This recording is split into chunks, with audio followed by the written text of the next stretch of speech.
ಓಂ ಶ್ರೀ ವಜ್ರದೇಹಾಯ ರಾಮಭಕ್ತಾಯ ವಾಯುಪುತ್ರಾಯ ನಮೋಸ್ತುತೆ.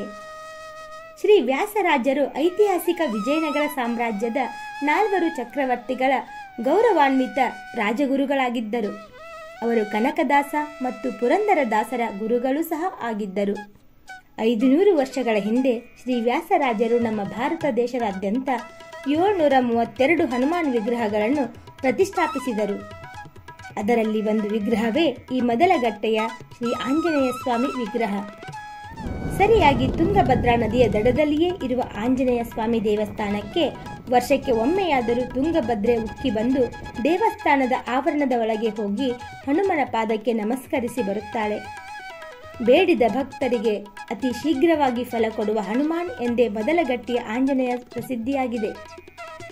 ಇಂಥ ಆಂಜನೇಯ ಸ್ವಾಮಿ ದೇವಸ್ಥಾನದ ಬಗ್ಗೆ ಒಂದಿಷ್ಟು ಮಾಹಿತಿ ಇಂದಿನ ವಿಡಿಯೋದಲ್ಲಿದೆ ನೋಡಿ.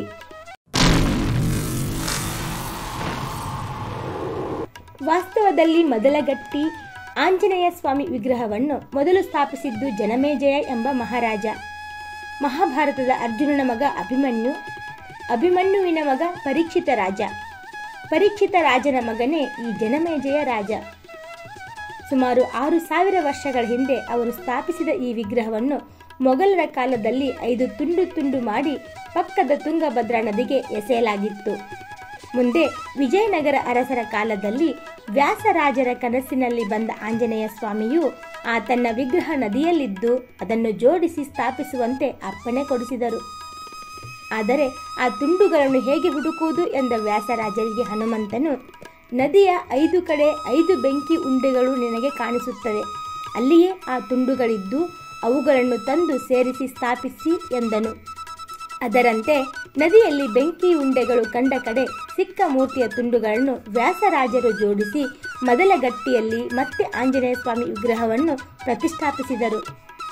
ನಂತರ 48 ದಿನಗಳ ಕಾಲ ಅದನ್ನು ಪೂಜಿಸಿ ಭಕ್ತರ ದರ್ಶನಕ್ಕೆ ಮುಕ್ತಗೊಳಿಸಿದ್ದರು. ಇದುವೇ ಈ ಸ್ಥಳದ ಮಹಿಮೆಯಾಗಿದೆ. ಮೊದಲಗಟ್ಟಿ ವಿಜಯನಗರ ಜಿಲ್ಲೆಯ ಹೂವಿನಹಡಗಲಿ ತಾಲೂಕಿಗೆ ಸೇರಿದೆ. ತುಂಗಭದ್ರಾ ನದಿಯ ಆ ಕಡೆ ದಂಡೆ ವಿಜಯನಗರ ಜಿಲ್ಲೆಗೆ ಸೇರಿದರೆ ಈ ಕಡೆ ದಂಡೆ ಗದಗ ಜಿಲ್ಲೆಗೆ ಸೇರಿದ್ದು, ಮುಂಡರಗಿಯಿಂದ ಕೇವಲ 12.5 ಕಿಲೋಮೀಟರ್ ಸಾಗಿ ಸುಂದರ ಸೇತುವೆ ಮೂಲಕ ನದಿ ದಾಟಿದ ತಕ್ಷಣ ಬಲಭಾಗದಲ್ಲಿ ಎದುರಿಗೆ ಕಾಣಿಸುವುದೇ ಶ್ರೀ ಮೊದಲಗಟ್ಟಿ ಆಂಜನೇಯ ಸ್ವಾಮಿ ದೇವಸ್ಥಾನ. ಆಡು ಭಾಷೆಯಲ್ಲಿ ಮೊದಲಗಟ್ಟಿ ಅಂತ ಕರೆದರೂ ಅದರ ನಿಜವಾದ ಹೆಸರು ಮೊದಲಘಟ್ಟ ಅಂತ. ಮೊದಲಗಟ್ಟಿಯ ವಿಶೇಷತೆ ಏನೆಂದರೆ ಶ್ರೀ ಆಂಜನೇಯ ಹಾಗೂ ಶ್ರೀರಾಮ ಲಕ್ಷ್ಮಣರು ಮೊದಲ ಸಲ ಭೇಟಿಯಾದ ಸ್ಥಳ ಇದು. ಹೀಗಾಗಿಯೇ ಇದರ ಹೆಸರು ಮೊದಲ ಭೇಟಿ ಅಂತ ಇತ್ತು. ಕಾಲಕ್ರಮೇಣ ಅದು ಮೊದಲಪೇಟೆ, ಮೊದಲಘಟ್ಟ, ಮೊದಲಘಟ್ಟ, ಈಗ ಆಡು ಭಾಷೆಯಲ್ಲಿ ಮೊದಲಗಟ್ಟಿ ಆಗಿದೆ. ರಾಮ ಲಕ್ಷ್ಮಣರು ಸೀತಾಮಾತೆಯನ್ನು ಹುಡುಕಿಕೊಂಡು ಬಂದಾಗ ಮೊದಲ ಸಲ ಇಲ್ಲಿ ರಾಮಾಂಜನೇಯ ಭೇಟಿಯಾದರು. ಇಲ್ಲಿಂದ ಮುಂದೆ ಅವರು ಹಂಪೆಯ ಕಡೆಗೆ ಹೋದರು. ಇಂಥ ವಿಶೇಷ ಸ್ಥಳದಲ್ಲಿ ಸ್ಥಾಪಿಸಲ್ಪಟ್ಟ ಮೊದಲಗಟ್ಟಿ ಹನುಮಪ್ಪನಿಗೆ ರಾಜ್ಯಾದ್ಯಂತ ಲಕ್ಷಾಂತರ ಭಕ್ತರಿದ್ದಾರೆ. ವರ್ಷಕ್ಕೊಮ್ಮೆ ಜಾತ್ರೆಯ ಸಮಯದಲ್ಲಿ, ರಾಮನವಮಿ, ಕಾರ್ತಿಕ, ಶ್ರಾವಣ ಮಾಸದಲ್ಲಂತೂ ಇಲ್ಲಿ ಕಾಲಿಡಲು ಜಾಗವಿರದಷ್ಟು ಭಕ್ತರು ಸೇರುತ್ತಾರೆ. ಹತ್ತಿರದ ಹೂವಿನಹಡಗಲಿ, ಮುಂಡರಗಿ ತಾಲೂಕಿನ ಊರಿನ ಜನ ಪಾದಯಾತ್ರೆಯ ಮೂಲಕವೇ ಬಂದು ಆಂಜನೇಯ ದರ್ಶನ ಪಡೆಯುತ್ತಾರೆ. ನದಿಯಲ್ಲಿ ಸ್ನಾನ ಮಾಡಿ ಬಂದು ದೇವಸ್ಥಾನದ ಸುತ್ತ ದೀಡ್ ನಮಸ್ಕಾರ ಹಾಕುವುದು, ಹೆಜ್ಜೆ ನಮಸ್ಕಾರ ಮಾಡುವುದು ಇಲ್ಲಿ ಭಕ್ತರು ಮಾಡುವ ವಿಶೇಷ ಸೇವೆಗಳಾಗಿದ್ದು, ಸಂಕಲ್ಪ ಮಾಡಿಕೊಂಡು ಹೀಗೆ ಸೇವೆ ಮಾಡಿದವರ ಇಷ್ಟಾರ್ಥಗಳು ಈಡೇರುತ್ತವೆ ಎಂಬ ನಂಬಿಕೆ ಇದೆ. ಮಕ್ಕಳಿಲ್ಲದವರು, ಉದ್ಯೋಗ ಸಿಗದವರು, ಜೀವನದಲ್ಲಿ ನೊಂದುಕೊಂಡು ದಿಕ್ಕೆ ತೋಚದಂತಾಗಿರುವವರಿಗೆ ಈ ಆಂಜನೇಯನೇ ದಾರಿದೀಪ. ನಂಬಿ ಬರುವ ಭಕ್ತರಿಗೆ ಅಭಯ ನೀಡುವ ಆಂಜನೇಯ ಅವರಲ್ಲಿ ಆತ್ಮಸ್ಥೈರ್ಯ ತುಂಬಿ ಜೀವನ ಸಾಗಿಸಲು ಅಣಿಗೊಳಿಸುತ್ತಾನೆ. ಶ್ರೀ ವ್ಯಾಸರಾಜರು ದೇಶಾದ್ಯಂತ ಸ್ಥಾಪಿಸಿದ ಆಂಜನೇಯ ದೇವಸ್ಥಾನಗಳು ಸಾಕಷ್ಟು ಪ್ರಸಿದ್ಧಿ ಪಡೆದಿದ್ದು ಭಕ್ತರನ್ನು ಸದಾಕಾಲ ಆಶೀರ್ವದಿಸುತ್ತಿವೆ.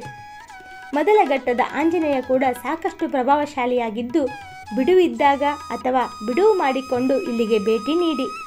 ಮೊದಲಗಟ್ಟಿ ಹನುಮಪ್ಪ ತಮಗೆಲ್ಲ ನೆಮ್ಮದಿಯ ಜೀವನ ದಯಪಾಲಿಸಲಿ. ನಮಸ್ಕಾರ. ಚಿಕ್ಕ ಚೊಕ್ಕ ಮಾಹಿತಿಗಾಗಿ ನಮ್ಮ ಚಾನೆಲ್ ಸಬ್ಸ್ಕ್ರೈಬ್ ಮಾಡಿ.